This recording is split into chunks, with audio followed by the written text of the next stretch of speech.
Sejumlah 2,240 kes penderaan kanak-kanak direkodkan Jabatan Kebajikan Keluarga dan Masyarakat KPWKM Datuk Seri Nancy Shukri emosi. Daripada jumlah itu, 897 membabitkan penderaan fizikal manakala 1,260 kes. Sementara itu, bagi kes jenayah seksual kanak-kanak pula dibahagikan kepada 14 kategori iaitu rogol berkumpulan, sumbang mahram, cabul kehormatan dan berkelakuan aib. Ini termasuk menghadap seks luar tabi'i, pornografi kanak-kanak, berkomunikasi secara seksual dengan kanak-kanak, pengantunan kanak-kanak, berjumpa selepas pengantunan, amang seksual fizikal, amang seksual bukan fizikal dan kesalahan di bawah Seksyen 292 Kanun Keseksaan. Beliau berkata demikian dalam jawapan bertulis di laman web Parlimen.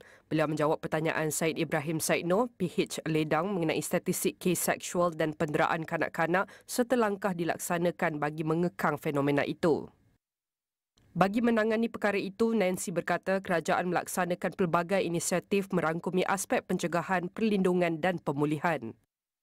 Ini melalui pelaksanaan perundangan dan penguatkuasaan menerusi Akta Kanak-Kanak 2001, Akta Kesalahan-Kesalahan Jenayah Seksual Terhadap Kanak-Kanak 2017, Akta Pusat Jagaan 1993, Dasar Kanak-Kanak Negara dan Pelan Tindakan dan Pemerkasaan Jawatan Pegawai Pelindung.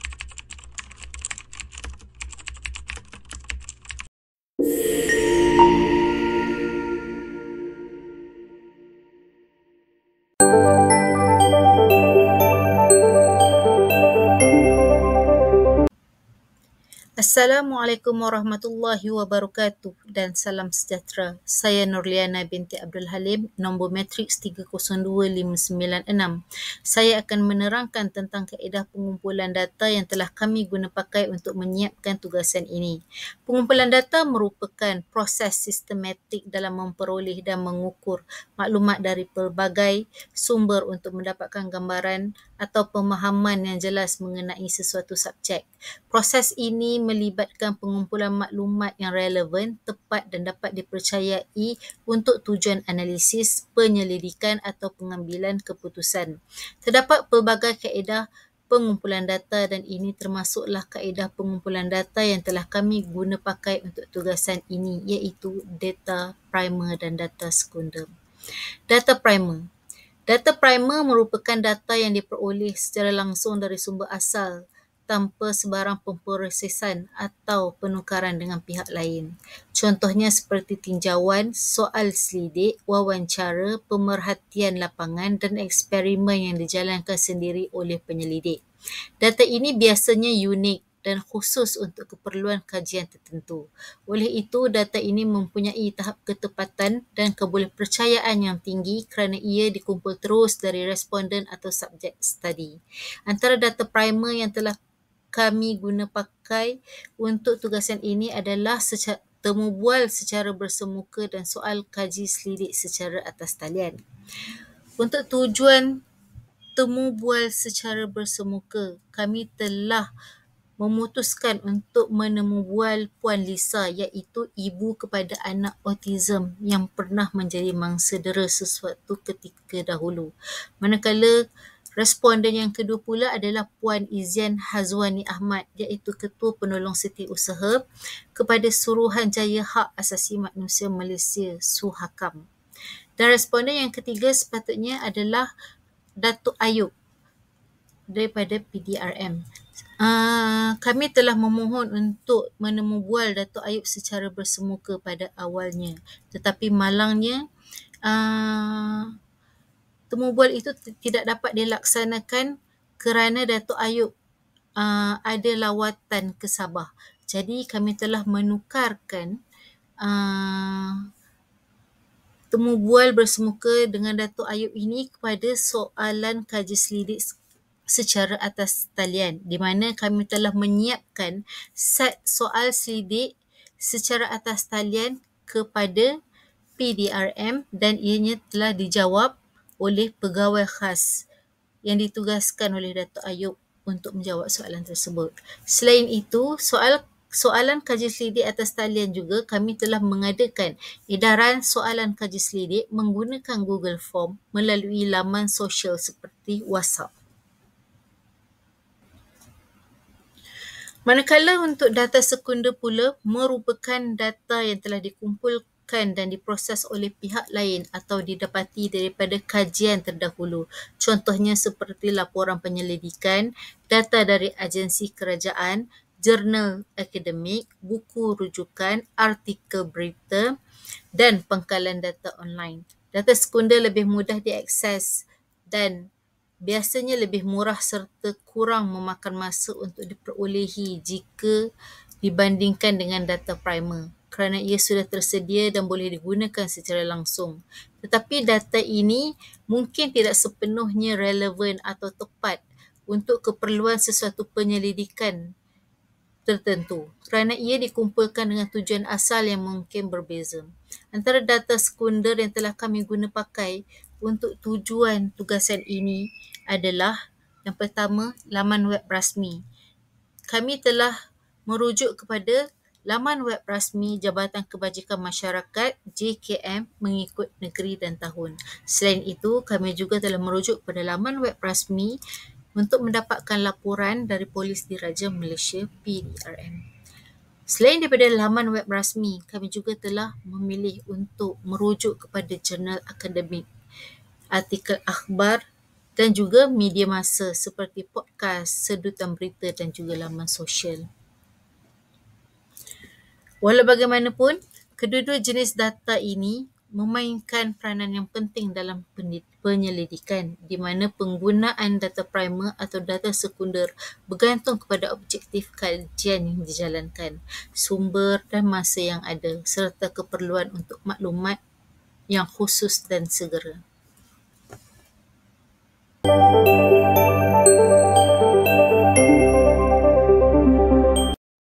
Assalamualaikum warahmatullahi wabarakatuh. Saya 302-685 Muhammad Amirul bin Zulkifli akan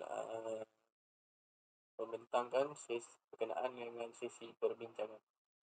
Terdapat beberapa kaedah bagi sesi perbincangan yang telah kami jalankan untuk mendapatkan maklumat dan persetujuan dalam kajian kes penyertaan kanak-kanak. Antara kaedah yang telah kami jalankan ialah kaedah bersemuka, kaedah online dan juga melalui WhatsApp group. Pembincangan yang telah dijalankan memudahkan untuk pengumpulan maklumat dan data. Data yang diperolehi daripada setiap ahli kumpulan akan disatukan dan digabungkan bagi membuat perbandingan dari setiap data yang diperolehi. Sesi perbincangan terhadap jabatan lain dan juga seperti Polis Diraja Malaysia, Suhakam telah disambut baik dan mendapat maklumat yang lebih jelas. Manakala dari hasil perbincangan, kami telah mendapatkan salah seorang mangsa penderaan kanak-kanak dan mendapatkan maklumat yang lebih jelas berkenaan dengan kesan, tindakan dan cara-cara untuk mengatasi. Kami juga membuat perbincangan dengan pensyarah berkenaan dengan soalan dan membuat rujukan dengan pensyarah untuk memudahkan lagi pentadbiran dalam kajian kes penderaan kanak-kanak. Sekian, terima kasih.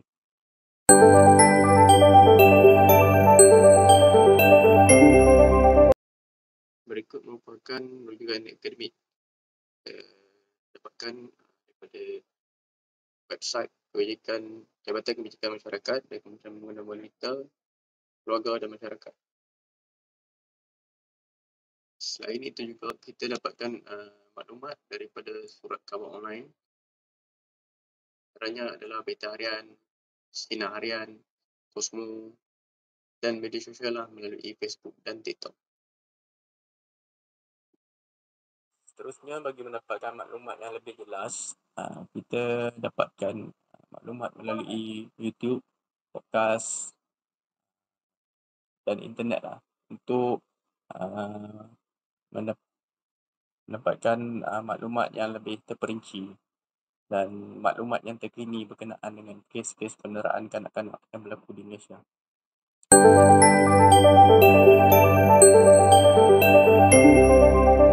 Assalamualaikum dan salam sejahtera. Saya Muhammad Hakim Muhammad Rosli bernombor matrik 302572 akan menerangkan berkenaan dengan soalan-soal kaji selidik dan juga temu bual yang dijalankan bagi mendapatkan data-data ataupun maklum balas responden berkenaan dengan kes penderaan kanak-kanak di Malaysia.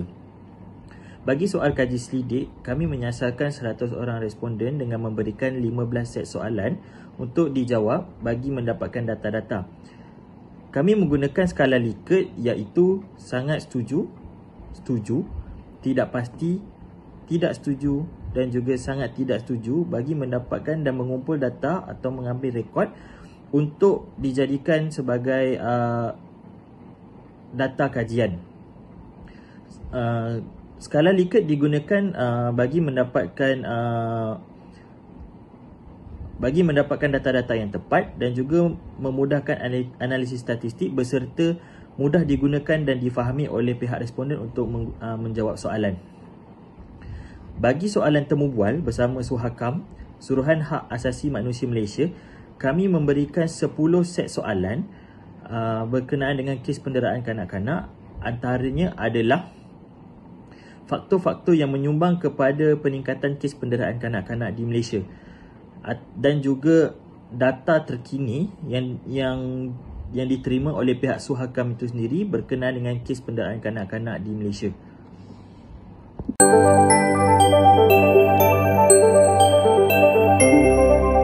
Assalamualaikum, nama saya Dayah Hamalina binti Awang Abdul Rahman, nombor matrik saya 302526. Saya ingin menerangkan tentang soalan sebelum dan selepas disemak oleh pensyarah. Sebelum pensyarah menyemak soalan tersebut, ianya terlalu panjang dan soalannya hampir berulang. Selepas disemak oleh pensyarah, kami sudah membuat penambahbaikan dan soalannya sangat ringkas dan padat, tanpa soalan yang hampir sama ataupun berulang. Kami juga mengumpul jawapan daripada Google Form dan telah mempunyai 100 responden daripada soalan kaji selidik. Yang berikut soalan kaji selidik Google Form yang kami hantar kepada 100 orang responden.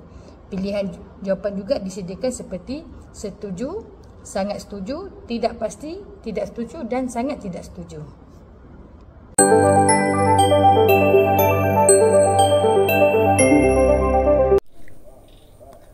Assalamualaikum, saya Nur Hijana, nombor matrik 302607. Saya akan menerangkan cabaran bagi kami untuk menyiapkan tugasan ini. Terdapat 4 cabaran bagi kami untuk menyiapkan tugasan ini. Yang pertama adalah dari segi kekangan masa.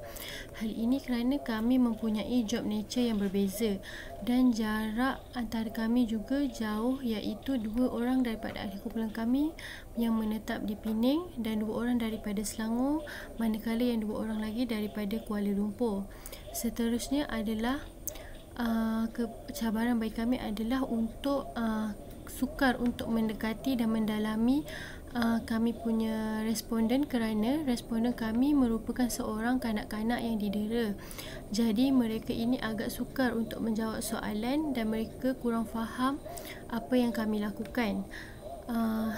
Setengah daripada mereka pula sudah berasa trauma dengan kejadian yang menimpa mereka dan mereka juga telah move on dan takut untuk ditanya soalan yang perkara yang telah berlaku kepada mereka. Selain itu, kami juga mengalami kesukaran untuk mengaitkan analisis falsafah dengan kajian kami. Ini adalah cabaran yang amat mencabar bagi kami kerana kami perlu betul-betul faham akan konsep falsafah ini sebelum mengaitkan dengan tajuk kajian kami, iaitu penderaan kanak-kanak. Akhir sekali, cabaran kami adalah data yang kami perolehi berbeza dari setiap responden. Kami telah mencari data bagi kes penderaan ini dan data menunjukkan perbezaan mengikut agensi. Misalnya seperti polis datanya berbeza berbeza, JKM juga berbeza dan Suhakam juga berbeza kerana laporan yang mereka terima setiap tahun adalah daripada pelbagai mangsa yang berbeza-beza.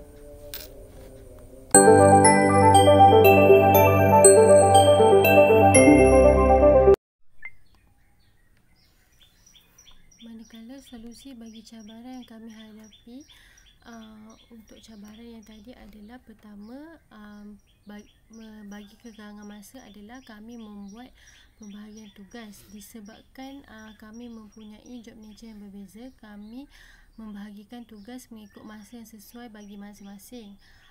Misalnya untuk temu bual, kami hanya yang berada di KL dan Selangor sahaja turun padang untuk menemu bual, manakala yang di Penang akan ditugaskan untuk mengedarkan soalan-soalan selidik. Seterusnya adalah sukar bagi kami untuk mendalami responden kami, iaitu kanak-kanak yang didera. Kami menukarkan responden kami kepada ibu daripada kanak-kanak mangsa penderaan. Meskipun bukan ibunya yang mengalami penderaan, tetapi ibunya cukup faham dan melalui sendiri proses kejadian penderaan tersebut. Yang ketiga adalah kami sukar untuk menganalisis falsafah dan dikaitkan dengan kajian kami. Apa yang kami lakukan adalah kami mentelaah dan membaca lebih mendalam akan konsep falsafah, dan kami telah membaca modul dan buku MPU 1043 yang berkaitan dengan falsafah. Kami juga membuat carian di internet tentang konsep falsafah ini dengan lebih mendalam. Akhir sekali, solusi kami bagi kajian ini adalah kami menggali lebih mendalam tentang penderaan. Bukan sahaja dari segi statistik, kami juga mencari kajian lepas untuk kami jadikan data dalam kajian ini.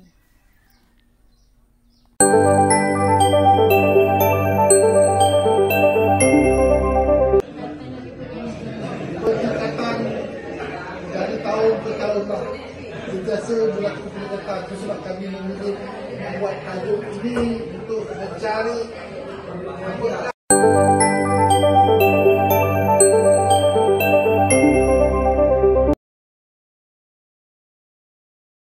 dekat sekolah, teacher dia dah bagi tahu.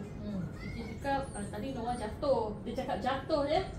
Kita tak tahu belakang dia, tak check ni. Jatuh sebab Noah macam lembik tau, macam mood tak ada, macam dia senyap je dalam kereta tadi dia cerita. Lepas tu sampai rumah cakap dia apa, dia macam biasa, dia senyap. Tapi muka dia hari tu lain daripada yang biasa. Biasa dia macam walaupun dia tak cakap, tapi dia excited di jalan ni dia macam lemau, dia macam dia penat tau, penat. Lepas tu cakap ni mandi ikut mami beli air, buka baju dia tengok lebam tu. Buka baju dia lebam besar belakang ni. Pukul tapi yang tepuk banyak kali tu, besar kat sini dia, biru. Kita terus ambil gambar lah. Terus cepat-cepat ambil gambar. Tu cikgu dia tak bagi tahu ni, yang belakang dia bagi tahu ni je. Takkanlah jatuh sini pun dia, sini pun ya kan. Macam tengok gambar betul-betul macam bukan jatuh ni. Dalam pukul 3, pukul 4 kot dia pergi sekolah tu, dia cakap dengan sekolah tu minta kebenaran bagi CCTV. Owner dia tak nak bagi. Husband dia macam memang dia tak tinggi suara, dia maintainkan tone suara dia sebab dia tahu kabur mawar. Paling dia tunjuk, ni apa ni? Apa awak dah buat kat anak saya kan? Macam cakap je elok kan. Tapi dia tetap tak nak kalah, tak nak mengaku. Dia kata anak awak tak nak makan gini. Tal sikit, ambil balik kerja, kita pergi balai polis. Bawa Noah pergi balai, bawa kita dulu. Betul dulu lah, kat balai polis Ampang. Dekat Ampang ambil polis ambil rekod. Doktor pun mengesahkan memang kesan tapak orang kena pukul. Mestilah kita macam terkejut, marah semua. Macam masa tu macam bela-bela tau, macam jadi kat anak aku, biasa kita nampak orang lain anak bela-bela. Macam ni jadi kat anak kita, macam memang kita terkejut lah. Nak kata marah tu ya, tapi masa tu memang mau tu kecewa lah. Mau tu kecewa lah. Macam sampai hati lah. Lepas kejadian tu macam selingkuh tu dia macam bela-bela lagi. Yelah, tak pernah orang pukul, tiba-tiba kena pukul yang teruk lah. Pukul teruk, lepas tu kena tampar dia tu macam itu skandal lah. Yelah, itu bukan dera. Kalau yang ini kena dera, macam kena dera betul ni. Memang kena pun dia. Bagaimana kalau kamu beri sokongan? Terang lebih pada macam support. Kata-kata lah, macam bagi semangat, jangan down, macam tu lah. Lepas tu datang melawat. Lebih pada tu je lah. Macam moral support lah panggil. Moral support. Moral support lah macam tu lah. Lepas kes kejadian Antartaska yang kena dera tu, so after tu kau buat macam mana? Pas kejadian tu, kalau macam dulu mula-mula masa pilih tu kita check juga, tapi memang kita check, cuma kita tak check yang detail lah. Maksudnya kita just check owner dia saja. Tapi pernahkah ada kes sebelum Noah? Pernah ada kes sebelum ni? Tak ada. Ataupun sebenarnya tak tahu pun. Kita just pergi situ masa tu, just buat owner dia, tengok owner dia okey, student okey, cikgu dia okey. Kita check yang macam tu je. Kita tak check background dia, ada kelulusan apa dia ni, ada CJ background dia yang sedetail tu lah. Tak tahu pula dia punya lesen masa tu dah expire. Apakah sokongan yang anda terima daripada komuniti, kerajaan atau organisasi selepas kejadian tu? Ada lah, macam dari JKM datang, just for check keadaan Noah, tengok keadaan rumah kita ni sesuai untuk anak kita duduk. Diorang spot check tau semua tu. Tapi itu selepas kejadian? Yelah, selepas kejadian lah. Dia nak kita duduk WhatsApp, JKM tu datang. Lepas tu siapa entah ambil video nak buat tu, ambil video di belakang. Noah tengah tengok cerita Didi and Friend. Kejadian tu Didi and Friend dia notice. Lepas tu dia pun adalah bagi hadiah kat Noah, Didi and Friend. Macam hantar gift kat Noah, macam kata-kata support dia. Nak patung, bagi macam-macam lah, buku, bagi stationery. Tak membantu sangat lah. Nak menggunakan adalah? Ada yang nak guna, ada yang membantu, yang macam tadi tu lah, bagi kata support je lah. Pada support moral je. Kalau yang macam yang tu adalah kita macam bawa kes tu pergi ke kementerian kan. Baca berita Ras Adiba. Dia ada bangkitkan tu juga. Ni Ras Adiba dia ada juga. Dia tahu kes Noah tu. Dia siap ni lagi usulkan benda-benda apa yang patut kita improve dekat undang-undang penderaan kes kanak-kanak dengan wanita ni. Ada. Dia dah buat benda tu. Masih tak kuat lagi kan. Sampai sekarang. Betul. Yang tu pun dia ada. Dia tahu pasal kes Noah dan dia notice pasal kes Noah tu. Amin set tag dia, message DM dia kan. Dia reply semua. Dia takut jumpa orang tu seminggu je. Dia macam sekejap je lah. Saya bersyukurlah dia tak trauma yang teruk. Memang mula tu memang dia trauma, dia tak bercakap pun. Dia tak happy. Biasa dia nyanyi lagu, dia sedih apa, dia happy, dia macam melompat suka, dia hyper kan. Dia kalau jumpa orang dia okey, tapi lepas dia okey je. Lepas kes tu dia macam dia senyap je, dia senyap. Kalau dia tak jumpa orang sangat. Kalau jumpa cousin dia, tapi dia macam tak layankan cousin dia. Dia duduk je, dia duduk. Kebetulan kita bawa pergi rumah kepung, rumah kakak polis yang kat kepung kan. Ada hamster. Ada main hamster, dia tak bergaul. Tapi dia memang tak pandai bergaul. Cuma kalau biasa dia akan sentuh orang semua kan. Ini tak termasuk diri. Dia nampak hamster, dia duduk je sampai ke malam dengan main hamster tu. Mungkin dia takut sebab orang yang dia kenal yang buat dia macam tu kan. Mungkin juga. Dia tak ada cakap kan. Yelah. So dia takut lah bila mungkin ni aku kenal, so nanti kan aku pula kena lagi. Apa panggil hakim tanya banyak kali. Nasib baik yang buatkan dia jatuh hukum sebab Noah boleh jawab ujung-ujung nama cikgu dia tu. boleh ingat. Dia tak tunjuk macam dia tengok muka cikgu tu, dia takut ke apa, dia tak ada Tenung. Lepas tu dia buat hadiah, main lah. Dia tak tunjuk dia takut dengan cikgu tu. Dia tak bertentang mata. Ayalah. Budak kecil tak boleh dalam mahkamah. Ayalah tak, maksudnya macam dia tengok muka cikgu tu kan dalam skrin kan. Dia tengok je lah, dia tengok terblur gitu. Dia tak adalah macam dia tengok muka cikgu tu dia takut. Tak, dia macam sebab Noah dia tak pandai nak ekspresi masa tu. Kalau compare sekarang lah, dulu dia tak pandai ekspresi diri dia. Dia tengok je lah, dia diam je. Lepas tu dia sambung main. Dia bagi mainan kan. Tapi kita as a parent tak boleh dalam tu sebab takut macam mempengaruhi dia keputusan dia. So dia seorang lah. Dia seorang je dalam tu. Dengan last kali itu pun peguam dengan hakim masuk dalam. Yelah, sebab tak dapat jawapan lagi lah. Tak dapat jawapan, tak dapat lah. Terpaksa dah jumpa dia dalam bilik tu. Tapi sebenarnya dia boleh sebut nama cikgu tu. Dia boleh sebut. Kiranya at least dia tahu, dia kenal siapa. Dia kenal cikgu dia tu. Dia kenal. At least kalau dia tunjuk macam dia trauma dengan cikgu tu pun boleh lah lagi. Dia boleh ingat. Dia boleh ingat. Dia diam sekejap, tanya banyak kali. Sampaikan hakim tu duduk sama, berdiri sama level dengan dia. Bertanya, bercakap dengan dia. Baru dia cakap. Baru dia cakap. Pada macam beranilah ke depan. Memanglah leceh. Ada je sumber yang tak perlukan kita bayar. Apa panggil? Kena bayar ke? Kalau macam kau panggil peguam kan bayar. So ada je sumber-sumber yang lain. Macam sekarang kan ada platform macam TikTok, macam ni kita boleh je bagi kesedaran melalui social media pasal penderaan kanak-kanak ni. Kita lebih pada macam kalau yang mana yang jadi mangsa-mangsa tu sekurangnya kau berani ke depan lah, janganlah simpan. Macam mana orang nak tahu kan? Betul? Undang-undang bayar. Dia dah bayar denda dia dah pergi buat kerja kewajikan, settle masalah dia, tengok dia boleh buka balik sekolah. Itulah. Macam mana tu? Tahu tak cakap, itu ada apa? JKN ke apa? So undang-undang senang cerita lah, undang-undang Perdagangan budak ni tak bukan budak je lah. Dia kan sekali kan Kementerian Kanak-Kanak dan Wanita tu je lah. Undang-undang dia kena bubar balik, kau buat strict sikit lah. Macam kanak-kanak ni sekurangnya penjara 30 tahun ke 50 tahun ke penjara. Lepas tu denda tu janganlah 20,000 apa semua. Kalau luar negara kan boleh hukum mati kan. Memanglah manusia ni boleh bubar, tapi kita nak mengajar supaya keselamatan kanak-kanak ni terjamin. Kalau setakat denda ke alah manja-manja gitu, at least kalau yang jenis mati macam bunuh kanak-kanak tu, at least hukum mati.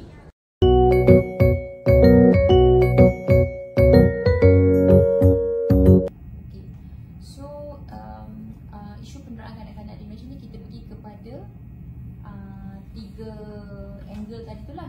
Yang pertama maknanya dari sudut advokasi dan undang-undang kita. Apa yang kita buat adalah kita bekerjasamalah dengan jabatan-jabatan yang bertanggungjawab. Misalnya di bawah Jabatan Perdana Menteri ada bahagian hal ehwal undang-undang di bawah YB Azali. So dekat situ kita bersama-sama cuba pinda akta-akta yang sesuai lah, yang sepatutnya, undang-undang yang sepatutnya. Misalnya adalah akta kesalahan jenayah seksual terhadap kanak-kanak 2017. So ini kita baru pinda untuk tambah baik. Pada tahun 2023 telah dipinda. Akta tu 2017. Kita tambah baik pada tahun 2023. Kemudian kita tambah baik juga akta-akta yang melibatkan akta keterangan kanak-kanak dan akta keterangan lah selama 90. Semua tu berlaku 2024. Dua akta ni. Akta ni macam ni, kita bagi contoh mudah lah bahasa undang-undang dia macam inilah. Contohnya sekarang ni undang-undang awal dulu, misalnya untuk kes-kes penderaan sampai seksual dan sebagainya ni, kanak-kanak yang boleh bagi keterangan jadi saksi ni sama ada dia adalah mangsa ataupun pemangsa pelaku. Bukan kanak-kanak ni bukan dia je yang kena jadi dera. Kadang-kadang dia pun ada dera orang juga. Sebab dia pun ada je bully kanak-kanak lain kan. Sebab sekolah kan banyak kes bully. Jadi dalam undang-undang kita dulu masa 1950 yang boleh jadi saksi yang diambil keterangan secara recording, maknanya dia punya environment yang child friendly ni adalah bawah 16 tahun. 16 tahun ke bawah. 16 tahun ke bawah. Jadi macam mana dengan kanak-kanak yang 17 tu? Kan? 17 tahun, sebab dia masih kanak-kanak. Tapi undang-undang kita tak treat dia sebagai kanak-kanak. Dia tetap disoal balas di dalam kandang macam orang dewasa. Pertanyaan-pertanyaan peguam masih lagi bersifat you betul, you salah, macam itu kan. Maksudnya you masih lagi boleh menakut-nakutkan kanak-kanak tu. You layan dia macam orang dewasa. So kita pindah akta tu supaya child friendly punya sistem ni, environment untuk soal jawab dengan kanak-kanak ni lebih friendly ni. Kita dah naikkan umur kepada bawah 18. So kita pindah undang-undang. Maknanya jadi kita dapatlah kanak-kanak menjadi saksi tu dengan lebih baik. Bila kanak-kanak dapat jadi saksi lebih baik, dapat bukti lebih baik, dapat keterangan lebih baik. So hakim boleh lebih memihak kepada kanak-kanak. So selama ni bila proses mahkamah tu sukar, banyak kes lepas. Banyak kes lepas sebab cara kaedah dapatkan pembuktian daripada kanak-kanak tu, keterangan kanak-kanak tu sukar. Kanak-kanak tu traumatized kan. So kita nak dapatkan keterangan daripada kanak-kanak tu kena dengan cara berbeza. So dulu-dulu punya undang-undang cara kita sama macam kita buat kat orang dewasa. Kita ubah akta-akta yang saya sebut tadi tu supaya dia lebih child friendly lah. Dan harapannya selepas ni keterangan ataupun yang diberikan oleh kanak-kanak tu lebih kukuh lah untuk sabitkan pelaku. Sebab saya boleh kata rate kita dekat mahkamah untuk sabitan sangat rendah. Untuk kanak-kanak ni sangat rendah. Bayangkan kes rogol, kes bunuh sangat rendah. Sebab kita tak dapat keterangan yang kukuh.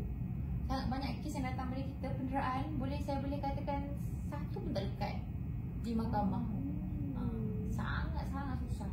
Melainkan saya bagi contoh kes masjid Batang Kali. Kalau operasi perasan yang budak kena molest tu. Perasan tak ada kes tu dekat masjid Surat Subuh tu kan? Dia kena molest dengan 19 years old boy. Budak tu OKU. Tapi kenapa polis cepat tangkap? Kenapa charge dah semalam? Minggu lepas ke? Jumaat dah charge. Isnin dah charge. Berlaku hari Jumaat, hari Sabtu baru tangkap, Isnin charge. Bayangkan lajunya. Sebab capture dalam CCTV. Capture dalam CCTV. Ada bukti. Capture dalam CCTV. So clear muka, clear action. Tapi salah tak boleh circulate video tu sebenarnya. Tu bersalahan dengan akta kanak-kanak lah. Patutnya wajah budak tu tak boleh didedahkan. Polis je yang boleh ada all the videos. So itulah sebab mudah budak tu ditangkap lah, yang 19 years old boy tu. Tapi imagine there's so many penderaan dan so many sexual abuse case yang tak ada recording CCTV. Sangat susah untuk macam penjaga tadi, suspect tu okey. So dia boleh dijatuhkan hukuman juga? Boleh sebab dia adalah OKU lembam pembelajaran. Tapi maknanya mahkamah akan tengok dari aspek itu supaya melihat dari aspek sama adakah lembam pembelajaran itu menjadikan dia ada kena-mengena dengan kejadian atau jenayah yang dia buat. So kalau memang tak ada, so tak ada masalah pun untuk jatuhkan hukuman. Sebab dia kalau dia betul-betul OKU yang orang kata macam tak sioman tu lain cerita lah, itu boleh jadi defense. Kalau tak sioman dia sebab dia tak stable, dia maknanya dia boleh berfikir, cuma dia lembam lah, dia lambat. Boleh nampak normal pun dan kejadian normal. The way how dia buat tu nampak normal lah. So itu satu dari aspek undangan macam ni kita tangani. Kedua dari aspek pendidikan lah, pendidikan dan promosi. Pendidikan ni kita turun ke semua kawasan kalau yang kita boleh sampai, dan kita fokus juga kepada isu-isu macam perkahwinan kanak-kanak. Walaupun orang kata perkahwinan kanak-kanak, mana ada itu penderaan? Perkahwinan kanak-kanak adalah penderaan kanak-kanak. Sebab apa? Sebab dia tak fit pun untuk berkahwin. Tapi kita benarkan dia berkahwin. Lepas tu orang pun cakap, saya sebutlah terus terang, orang kata suakam ni sibuk pasal isu perkahwinan kanak-kanak, sedangkan Islam benarkan, adat benarkan. Kita kata dalam Islam memanglah tak ada had umur perkahwinan. Okey, undang-undang kita pasal perkahwinan kanak-kanak ni dia berdasarkan negeri lah. Kalau yang agama Islam, perempuan 16 tahun, lelaki 18. Maknanya kalau 16 tahun ke atas boleh kahwin tanpa perlu dapat kebenaran mahkamah. 18 tahun ke atas lelaki boleh kahwin tanpa kebenaran mahkamah. Tapi kita ada je kes-kes yang macam kita tengok kat Kelantan, Terengganu, Sarawak, yang kes melibatkan perkahwinan kanak-kanak 15 tahun, 14 tahun kahwin kan. Diorang pergi dapatkan kebenaran mahkamah syariah lah. So kita bagi tahu memang Islam tak letakkan had umur. Maknanya boleh kahwin selagi berkemampuan. Maknanya dah ada kebijaksanaan kan, orang panggil al-rushd tu. Tapi sebagai sebuah negara dan kerajaan yang mementingkan, dan kita tahu sejauh mana kematangan masyarakat kita. Kita pun tahu kalau kita wanita, umur berapa sebenarnya kita boleh berkahwin. Adakah kita fit kahwin pada umur 14-15 tahun tu? Adakah sebenarnya itu terbaik untuk kanak-kanak tu? Kita pun tahu kan, ibu bapa pun tak tahu. So kerajaan sepatutnya wujudkan undang-undang yang menaikkan umur perkahwinan itulah kepada 18 tahun ke atas. Dan ia bukan menyalahi agama pun kan, ia adalah sesuatu yang adalah bersifat untuk maslahah lah, untuk kebaikan masyarakat, untuk kebaikan kanak-kanak tu sendiri. Sebab kanak-kanak tak ada berfikir, dia ikut je suka dia, sebab dia rasa macam sweet je, dia influenced by Korean culture dan sebagainya, sweet dan nak kahwin. Tapi dia tak tahu struggle of the marriage itself, yang dia perlu sabar berapa puluh tahun lamanya kan. Dan tak ada siapa beritahu dia. So kalau ibu bapa dia tak functional untuk beritahu dia, kerajaan yang kena buat sesuatu. So kita regard marriage underage ni is a penderaan. Sebab dia tak sepatutnya duduk dalam situasi itu, dia sepatutnya belajar. So orang mungkin kata takkanlah kahwinan kanak-kanak ni penderaan. Okey, kalau tanya kita dari lensa hak kanak-kanak ni, ia adalah penderaan. Betul juga. Okey, antara statistik yang kita perolehi isu perkahwinan kanak-kanak ni, majoriti yang kahwin bawah umur ni, sama data kita, perkahwinan kanak-kanak ni yang paling tinggi sebenarnya negeri Sabah, Sabah. Diikuti Kelantan dan Sarawak. Tetapi penceraian paling tinggi adalah Johor. Johor negeri yang paling tinggi lah penceraian dalam kalangan mereka yang bertanggung bawah umur. Faktor dia mudah. Kalau kita turun dan kita cek dekat mahkamah syariah tu punya permohonan, sebab berkahwin adalah kerana mengelakkan zina. So majoriti adalah kanak-kanak kita terlanjur. So bila jadi macam tu, you berkahwin tu you tak tahu kenapa terlambat you kahwin. So memang eventually paling cepat kahwin dan paling cepat divorce. Tapi paling cepat divorce tu berlaku di Johor lah. So bila dalam keadaan macam tu, itu yang menjerumuskan kepada keluarga yang broken lah, broken family, tak ada family support system, dan itu yang you pun berisiko untuk you kanak-kanak, you melahirkan kanak-kanak dan you mendera kanak-kanak macam tu. So this cycle is a cycle. Itu yang kita nampak lah. Pengabaian, kes dera kan, pengabaian. So itu satulah yang kita turun bagi pendidikan. Yang kita buat promosi ni kita buat pamphlet, infografik, kita buat video tentang isu-isu ni. Macam kita punya Children Commissioner turun pergi ke media, ke media mainstream media, masuk forum dan sebagainya, bercakap di TV, radio untuk isu ni lah. Itu promosi kita tentang ni. Dan last sekali, macam yang saya sebut tadi, portfolio kita terima aduan dan pemantauan. So aduan ni ada kes-kes yang orang mengadu dia ada isu-isu penderaan, kita turun dan siasat lah. Saya akan cakap terus terang, sebenarnya kita masih lagi ada banyak gaps lah dalam siasatan kes-kes penderaan ni. Dari sudut kelemahan di pihak polis masih ada lagi, kelemahan di pihak di pihak JKM ada lagi. Saya bagi satu contoh je. Kita ada satu kes di Perak melibatkan kes liwat 11 pelajar oleh seorang guru sukan. So dia bermula dengan you groom budak-budak ni supaya budak-budak ni macam suka dekat you bagi hadiah, grooming. Kes dia macam you grooming, bagi suka dan sebagainya, dan you liwat budak tu. Dan cikgu ni bijak, dia bukan dia yang penetrate budak tu. Faham tak dia punya konsep tu? Dia bukan dia yang meliwat, dia suruh budak-budak tu liwat dia. Dia yang macam mana dia yang merangsang budak-budak tu dan budak-budak tu liwat dia. Jadi dari aspek pembuktian susah. Sebab koyakan di budak tu tak ada. Tak ada koyakan. So lelaki tu je yang, cikgu tu je yang ada. Jadi sukar untuk buktikan benda tu. So yang boleh dibuktikan adalah dari sudut keterangan kanak-kanak. Keterangan kanak-kanak. So di-groom. Apa yang berlaku adalah dalam kes tu 11 tu dia report polis. Okey, dia report polis pada ustaz. Ustaz tu report pada polis. Polis sepatutnya kalau ikut akta dan ikut garis panduan kes-kes jenayah seksual ni, sepatutnya terus cari JKM, Jabatan Kebajikan Masyarakat. Untuk Jabatan Kebajikan Masyarakat ni macam penjaga kepada kanak-kanak. Ini memang undang-undang kata you kena cari JKM. Okey, cari JKM, panggil JKM supaya teman kanak-kanak ni untuk pergi ke hospital. Untuk buat check up segera apa berlaku, ambil keterangan dan sebagainya, untuk buat fully medical check up. Hospital buat fully medical check up. Polis dah hantar, polis balik, hospital buat. Hospital discharge 11 budak ni balik ke tempat kejadian. Ke premis tanpa pemakluman kepada JKM, which is wrong. Sepatutnya kena maklum kepada JKM, sebab JKM je yang boleh decide tempat tu selamat tak untuk budak tu balik. Sebab pelaku dia masih dekat situ. Pelaku dia boleh saja orang kata mendoktrin supaya tarik balik kes, supaya jangan proceed, dan true enough pelaku tu masih ada kat situ, doktrin, dan budak-budak tarik balik kes. Budak-budak tarik balik. Kita turun jumpa budak-budak, kita tanya kenapa adik tarik balik kes. Adik tahu tak dia apa yang dia buat kat adik tu salah? Kita tanya. Dia jawab, saya pun salah kak. Dia cakap, kenapa adik salah? Sebab saya pun terangsang sekali.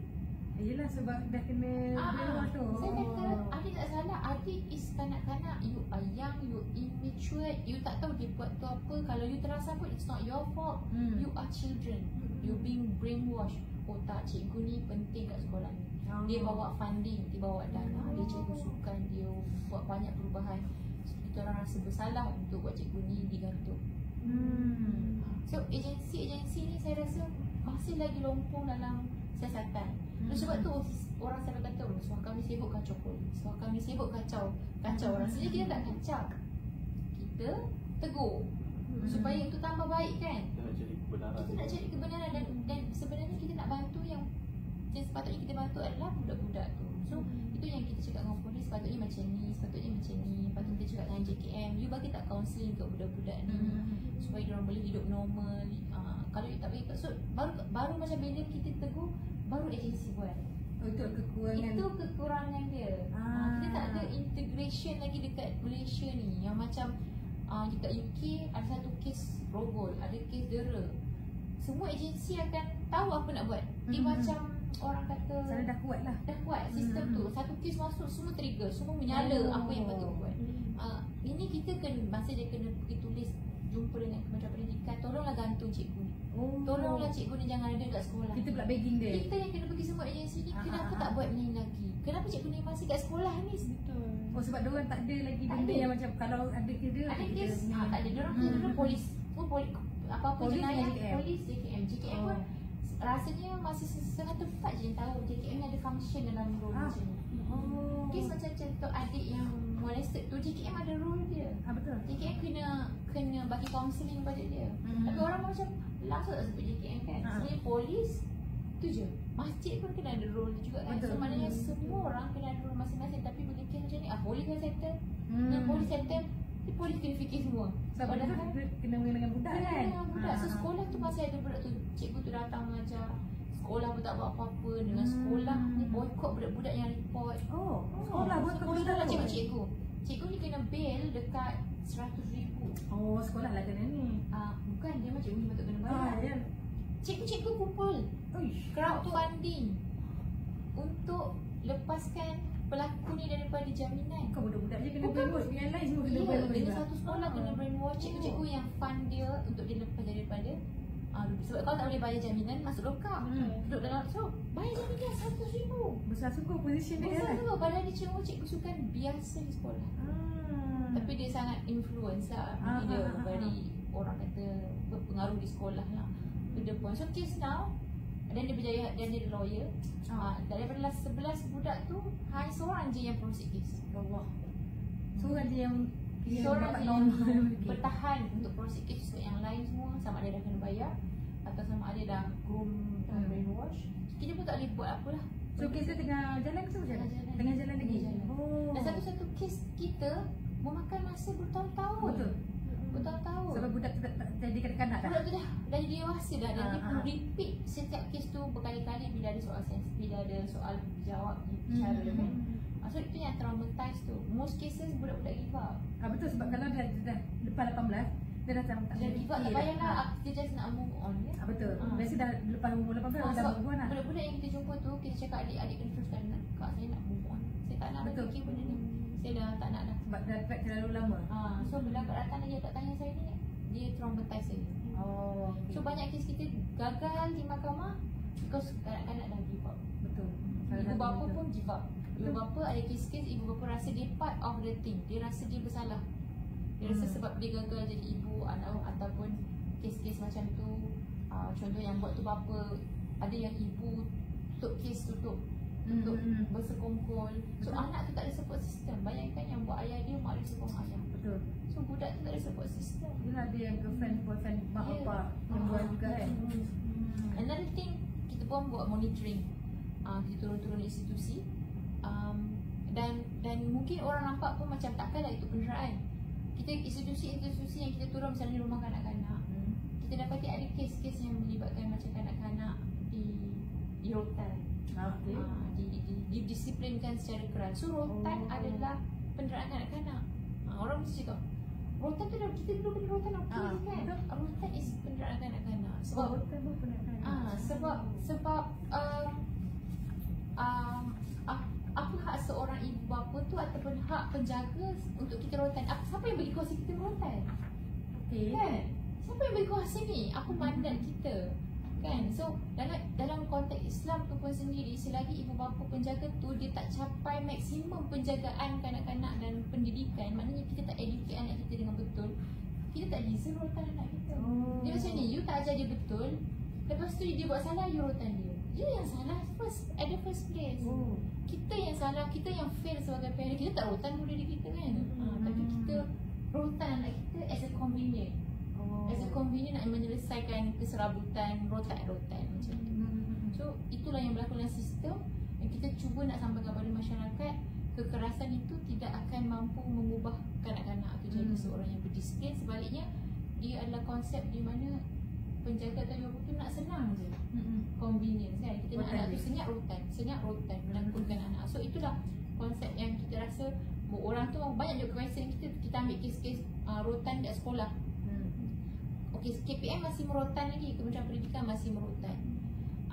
Rotan kat sekolah misalnya, tapi dia punya sekular dia adalah rotan hanya kepada pelajar lelaki. Budak perempuan tak ada rotan tau. Memang tak boleh rotan dalam perkeliling sekolah. Budak perempuan tidak boleh dirotan. Apa juga kesalahan. In fact, dekat dalam akta kanak-kanak tak ada hukuman rotan. So kanak-kanak tak dirotan dah sekarang. Tapi kat sekolah masih merotan dan merotan pelajar lelaki. Kita memang bagi tahu dengan KPM tak boleh rotan. Dekat mahkamah kes-kes berat ni, kes bunuh, tak rotan. Kenapa you rotan budak tu merokok? Kenapa you rotan budak tu hotel sekolah? Kesalahan tu lebih kecil berbanding dengan yang kat luar.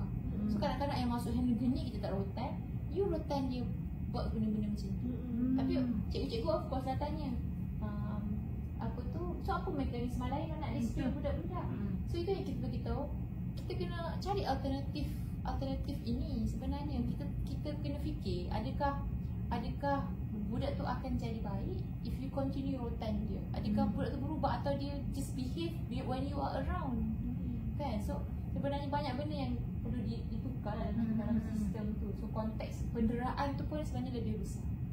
Bukan sekadar konteks penderaan yang kita faham dalam media tu je.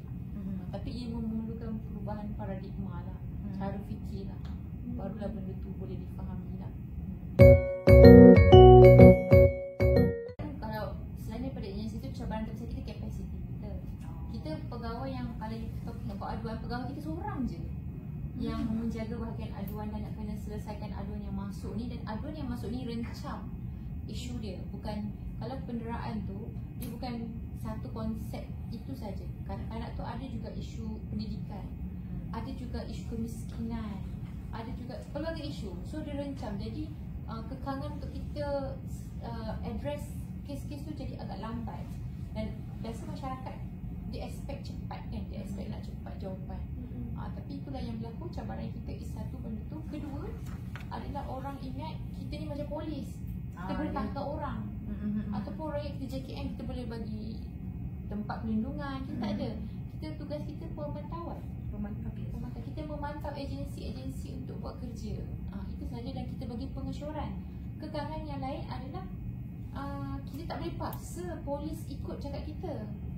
Kita boleh beritahu, okey polis, sepatutnya you kena beritahu JKM kes macam penderaan seksual ni, you kena bagi JKM untuk bersama-sama dengan mangsa supaya JKM boleh buat report sebagai pelindung, nak tempatkan kat mana sebab budak-budak ni trauma. Kita boleh tegur. Tapi kalau polis nak buat, kita tak boleh buat apa. Itu dia ada bidang masing-masing. So kalau polis kata no, saya tak ada cakap suakam, contohnya lah. So tak dapatlah kita nak pergi lebih jauh. Cuma selalu kita bincang banyak dengan polis. Sebab polis pun ada isu juga bila contohnya dia dalam sama-sama dia lah polis, contohnya dia ada kes dia pula dibuli sama rakan dia. Dalam kes polis tu ada senior bully polis macam tu. Kadang-kadang dia dipecat tanpa sah, tanpa cara yang betul, dipecat oleh atasan secara salah. Dia akan dibuat pada suaka. Dia ada hak untuk lapor pada kita. Sebab walaupun itu bukan kanak-kanak lah, tapi bahagian lain lah yang in charge. Tapi dia ada hak untuk lapor pada kita. Dia telah dipecat secara salah, atasan telah menyalahguna kuasa memecat dia. Dia dibuat pada kita. Maksudnya boleh pun? Boleh. Jadi disebabkan itulah kita cakap dengan dia, kita ni hak asasi ni kita bukan jaga hak kanak-kanak dan nak tarik salah je. Kita pun jaga hak dia sebagai anggota polis. Lari sikit daripada kanak-kanak. Contoh kalau macam kan masa COVID tu kan ramai pekerja yang macam kena tarik gaji apa semua, boleh. Okey, boleh, memang boleh adu dekat Suhakam. Cuma dia kena lalui proses dia di agensi dia dulu. Contoh macam ni, okey, dia gaji diberi secara tidak wajar, dipotong gaji, dia report dulu kepada Jabatan Buruh. So dah report pada Jabatan Buruh, tak ada tindakan daripada Jabatan Buruh, report pada kita. So kita ni follow up agensi tu, kita follow up Jabatan Buruh tu, apa tindakan ni, macam tu. Tapi kalau isu tu sistemik, macam sistemik ni macam contoh isu migran dekat Tok Glove, bertepatan teruk dan sebagainya, itu kita akan ambil sebagai satu konsep siasatan menyeluruh. Dia sistemik. Tapi kalau individu ni biasa kita suruh report pada agensi dulu untuk siasat. Tapi bila agensi dah tak siasat, baru kita pergi pada agensi tu lah. So itu cabaran dia. Kemudian kalau ikutkan ialah dari penerimaan agensi lah. Kita dah 25 tahun bekerja dan kita rasa agensi yang paling bekerjasama dengan kita sebenarnya polis. Polis, immigration, penjara, sangat bekerjasama lah. Maknanya sebab kita dah banyak kali, kita dah ada orang kata banyak sembang, banyak cakap, banyak pendidikan, banyak orang kata dah engagement ni buat, so dia orang lebih faham tugasan kita dan dia orang rasa itu pun membantu menyelesaikan tugasan tu. Walaupun di peringkat pendalaman tu masih lagi problem, tapi secara umumnya di peringkat atasan dari orang-orang kata apa, kalau Bukit Aman, Dawangi, ini familiar. Maknanya dia orang sangat respect kerja Suhakam sebab kita pun bantu dia juga. Misalnya macam contoh IPPC yang polis punya integriti, itu adalah cadangan Suhakam. Maksudnya ada isu-isu yang melibatkan integriti polis ni, kita cadang untuk tubuhkan Suruhanjaya Siasatan Integriti.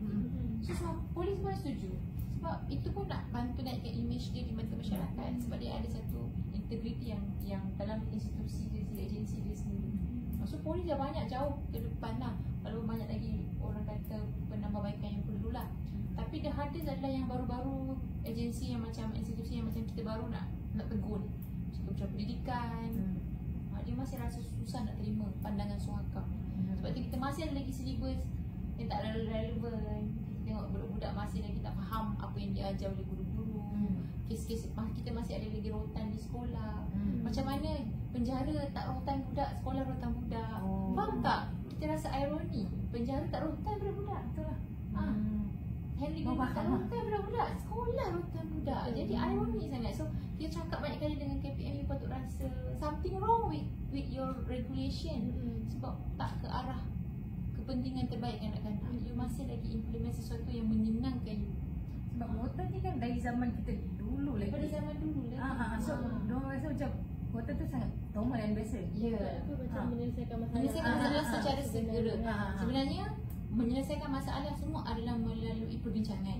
Macam ni kita nak capai satu apa-apa perbincangan, tapi buat Malaysia belum ready untuk itulah, saya nampak.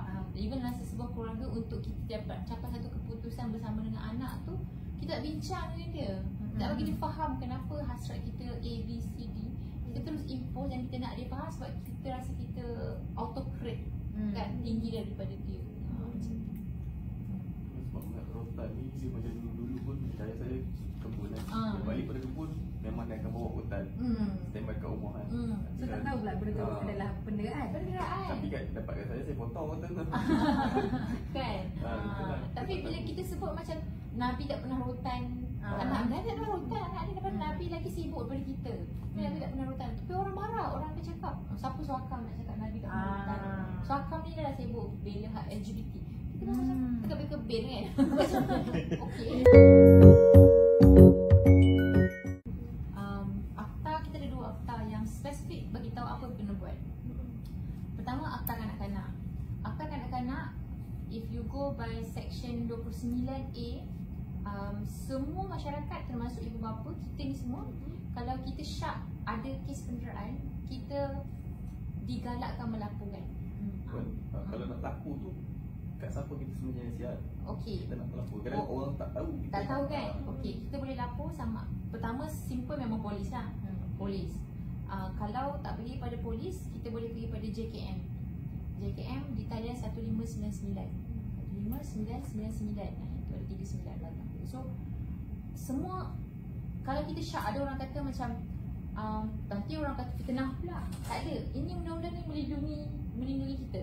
Orang kata nanti fitnah pula suka-suka hati je tuduh mak ayah tu mendera. Tak. Memang undang-undang tu kata you syak je, you lodge report. So boleh. Tapi sebab masyarakat kita yelah macam ni, bila you lodge report nanti you kena panggil bagi keterangan, silsilah ibrah you kena masuk court, itu masyarakat kita punya masalah lah. Tapi kalau kita fikir tu untuk kebaikan budak tu, kita masyarakat yang kreatif, kita kena report pada polis. So 29A Akta Kanak-Kanak tu memang kena report. Doktor pun ada section yang berkaitan, section 28. Kalau budak tu datang ke hospital, doktor bagi rawatan dan doktor suspek ada penderaan, doktor wajib, yang itu wajib. Doktor wajib report polis. So doktor yang tak report polis, kalau dia suspek ada penderaan, doktor tu menyalahi Akta Kanak-Kanak dan boleh dihukum. Kes Zulfarhan kan? Zulfarhan ni sebab dia dah dewasa je, dia beyond 18. Oh, dia beyond 18? Dia beyond 18 kes masa kejadian. Dia lebih, dia 18 tahun ke atas. So dia bukan kanak-kanak. Kalau dia kanak-kanak, ketika rakan-rakan dia tu bawa dia ke klinik, klinik kan, untuk dapat kedua orang dia kan bawa kan. Betul. Kalau dia kanak-kanak, doktor tu dalam keadaan dia yang sangat melecur macam tu, tak report polis, doktor tu kena. Tapi because dia bukan kanak-kanak, doktor tu tak kena. Sebab sekarang ni tentera ni dia akan backup dulu. Kes-kes macam tu ada cakap kan, benda ni kadang-kadang orang luar tak tahu. Masalah dalam tentera ni kadang-kadang apa yang berlaku kita bawa kepada doktor tentera sendiri. Doktor tentera tu pun dia backup yang aku arahan daripada paling kanan. So benda tu tak bawa keluar. Tapi sekarang ni alhamdulillah dah banyak buka mata. Kalau berlaku kes yang ni dalam camp tak boleh nak buat, automatik buat report polis, baru tindakan luar akan berjalan. Cuma dalam kes Zulfarhan tu sebenarnya dia dibawa ke klinik swasta. Klinik swasta bukan doktor luar, bukan doktor tentera pun. Bermaksud doktor tu dia just, saya anggap tak serius lah dia buat jawab rawatan tu, dan sebab dia suruh budak-budak tu bawa balik Zulfarhan ke hospital. Budak-budak tu of course lah bawa ke hospital kan. So kali kedua bawa untuk cuci luka, budak tu dah 90% burn kan. So you tahu ni something wrong with the boy lah kan. Tapi sebab dia tak sangkut kes tu pada doktor tu, sebab dia bukan budak-budak. Kalau budak-budak sangkut sebab section 28. Another person yang akan kena tak memang doktor dan kemudian orang awam. Doktor wajib untuk lapor. Tak lapor boleh ambil tindakan, dia ambil tindakan. Dulu undang-undang tu nak buat kat cikgu. Cikgu tahu, cikgu tak lapor, cikgu kena. Oh, cikgu marah. KPM tak nak. Bergaduh. Jadinya buang nama cikgu dalam akta. Cikgu tak wajib lapor. Sekarang yang wajib lapor adalah doktor. Tapi 29A tu kata semua orang digalakkan. So kalau you tak lapor, taklah kena tindakan. Tapi ini penderaan fizikal. Tapi kalau penderaan seksual, semua yang tahu, sesiapa saja yang tahu wajib lapor. Ini di bawah Seksyen 19 Akta Kesalahan Jenayah Seksual 2017. Walaupun suka sama suka. Lapor kalau kita tahu. Sebab itulah bahayalah sekarang ni undang-undang sebenarnya makin ketat lah berkaitan dengan jenayah seksual ni, makin ketat sebab kita nak protect children kan. So siapa yang tak lapor, dia boleh dipenjara dan boleh didenda RM5,000. So itu yang patut diwar-warkan kepada masyarakat lah. Yang ini, yang kesalahan jenayah seksual ni, cikgu kita semua, siapa yang tahu, kebanyakan kes kan tak report kan. So kalau at the end of the day, masa tiba-tiba kes tu report, dapat tahu sebenarnya dah ada orang yang tahu, orang tu boleh kena. Plus pelaku dia tu kalau dalam kalangan ahli keluarga, cikgu, penjaga, akan ditambah lagi hukuman lebih berat. Ada dalam undang-undang. Soalan yang 10, soalan terakhir. Okey. Apakah harapan Suakam untuk masa depan dalam menangani isu penderaan kanak-kanak, dan apakah langkah-langkah yang perlu diambil oleh kerajaan untuk meningkatkan kesedaran dan pencegahan? Okey. Harapannya kita memang berharap kes penderaan ni kalau kosong tu macam terlalu idealistik lah. Kita berharap kes penderaan, tak kisahlah semua yang saya sebut tadi tu kan, penderaan dari segala aspek termasuk pengabaian ni berkurang lah, semakin berkurang dan bukan semakin bertambah. Itu harapan kita, dan kita berharap kanak-kanak di Malaysia ni lebih cakna tentang hak dia lah. Hak dia sebagai kanak-kanak, dia kena tahu dia very special. individual di Malaysia, itu harapan kita, dan kesedaran di peringkat pembuat dasar masyarakat tentang kepentingan menjaga hak kanak-kanak inilah, meletakkan kanak-kanak ini sebagai keutamaan, sebab they are our future kan, dia lah generasi yang akan menggantikan kita ni, mereka adalah generasi yang akan datang, yang akan memimpin Malaysia. So kemudian di peringkat agensi-agensi ni kena lebih fahamlah tentang perbezaan dari sudut treatment terhadap kanak-kanak ni berbanding orang dewasa. Di semua agensi kita dapati tak libatkan kanak-kanak dalam membuat dasar. Sebab tu contohnya macam Kementerian Pendidikan, dia tak tanya pun kanak-kanak silibus macam mana, sesuai tak. So buat undang apa-apa dasar semua buat dalam kerangka fikir orang dewasa. Tak ada tanya kanak-kanak kan. Sebenarnya ini biasa. Kita dalam kalangan kita sebagai ibu bapa pun kita tak faham konsep ni, kanak-kanak punya pandangan. Sebab kita selalu rasa kita betul, kita dewasa, kita dah makan garam, kita tahu semua benda. So kita impose je dekat anak-anak kita. Dan bagi contoh, saya pernah bagi contoh ni masa saya bagi talk, as simple as kita nak buat family vacation, kita nak bawa anak-anak kita jalan-jalan, kita tak pernah tanya pun dia nak pergi mana. Tapi kita namakan dia sebagai percutian keluarga. Kan, ni percutian keluarga, jom kita pergi jalan-jalan, ni percutian keluarga. Anak-anak kita macam pergi mana? Okey, pergi mak ayah dia letakkan Cameron Highland. Tak tanya pun lah pergi Cameron Highland. Tak pergi Cameron. Anak tu mungkin tak nak. Kan? Kita tak pernah tanya pun. Lepas tu bila anak kita moody, anak kita tak seronok, kita pun marah dia. Kenapa moody ni? Mak nak bawa, kan mak bawa percutian keluarga kan? Buat attitude, problem. Anak kerja nak. So, faham tak dia punya konsep? Kita tak pernah tanya. So, bila kita tak pernah tanya, kita rasa anak kita nakal, anak kita tak behave, anak kita problem. Sebenarnya kita yang tak tanya, kita yang tak meraihkan pandangan. Kita selalu cakap, you budak-budak kecil tahu apa, biar ayah yang plan everything, tak tahu mak plan everything. Dan kita so-called mengatakan it's a family punya vacation. So proud kata kita bercuti bersama keluarga.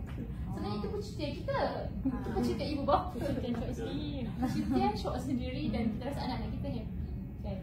Tapi to be honest, anak-anak kita ni sebenarnya baik. Saya berkata anak-anak kita ni baik sebab dia just happy apa yang ibu bapa dia bagi. Itu anak-anak kita. Tapi to be honest, if we really want to be a good parent, kita sepatutnya meraihkan pandangan. Dan inilah kerajaan yang patut fikir. Untuk dia jadi sebuah kerajaan yang baik, dia kena tahu apa yang kanak-kanak nak sebenarnya.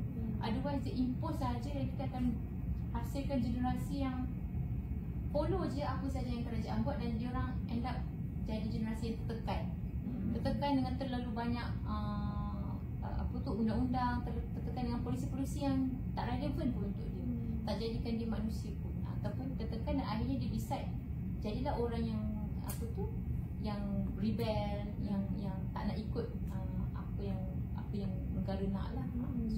So to be honest, harapannya kalau kerajaan adalah melihat kanak-kanak ni sebagai kumpulan yang penting lah, kumpulan yang penting. Sebab kita masih nampak kerajaan tak lihat itu sebagai kumpulan yang penting lah. Memang kerajaan bagi peruntukan kepada Kementerian Pendidikan ni selalu memperoleh peruntukan tertinggi. Tapi dia lebih kepada fasiliti. Dia tidak pergi kepada pembinaan diri budak tu sendiri. So fasiliti memanglah fasiliti kan, tapi you kena faham konsep budak tu sendiri lah, maknanya pembinaan kapasiti diri budak tu sendiri lah. Dan the whole mindset of semua agensi di kementerian, polis sendiri pun, siapa-siapa cikgu adalah melihat kanak-kanak tu sebagai kumpulan yang berbeza, dan kena dapatkan pandangan lah. Sebab tak ada lagi, memang kalau selama saya dah 5 tahun bekerja, dan kalau Suruhanjaya tu dah 30 tahun dalam industri, kita masih melihat agensi melihat kanak-kanak ni sebagai subjek. Kita kena subjek ni sesuatu yang kita urus. Dia bukan sebagai counterpart, rakan yang kita bersama-sama untuk jayakan satu agenda. So kalau rakan counterpart ni, kita tanya pandangan, kita tanya perasaan, kita tanya apa yang ni. Tapi bila you take this as a subject, you just follow, this is my plan yang follow. So ini yang masih jauh lagi untuk kerajaan kita buat, dan saya harap inilah yang kerajaan akan usahakan. Lupa lah tadi kan.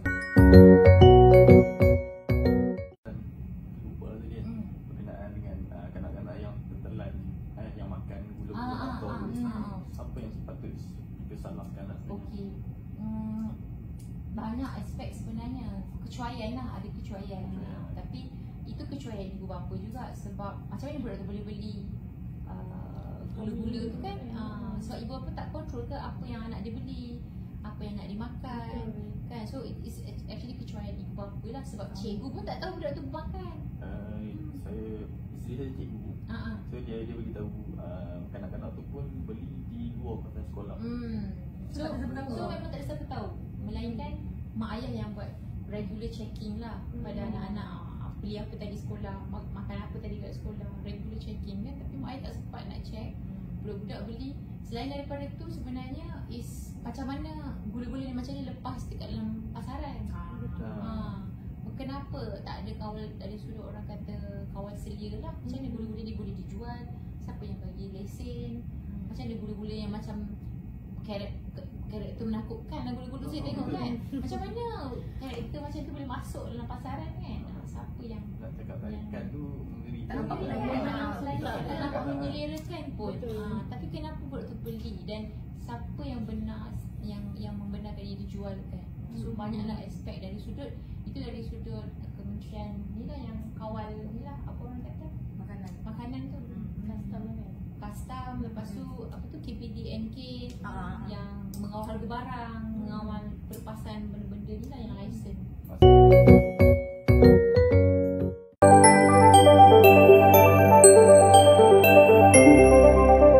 Salam sejahtera, nama saya Tan Ka Chin dengan matriks nombor 302637. Hari ini saya ingin memperkenalkan peranan setiap ahli kumpulan dalam penyediaan pembentangan ini. Pertamanya, Dayang.